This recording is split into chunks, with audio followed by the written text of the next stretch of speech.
రామ్ చరణ్ నటించిన 'game changer' cinema సడెన్‌గా social మీడియాలో ట్రెండ్ అవుతుంది.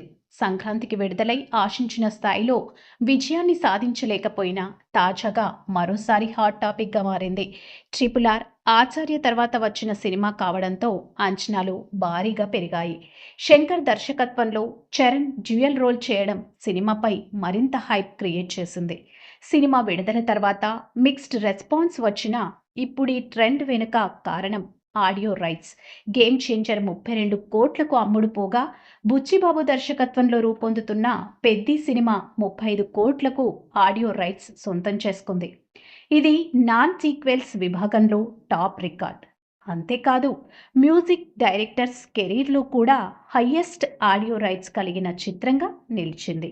ఇంకా ఓవర్సీస్ సెన్సార్ కాపీ లీక్ కావడం, 2025లో ఇండియాలో బిగ్గెస్ట్ ఓపెనర్‌గా 'గేమ్ చేంజర్' నిలవొచ్చనే అంచనాలు ఈ ట్రెండింగ్‌కు కారణమయ్యాయి.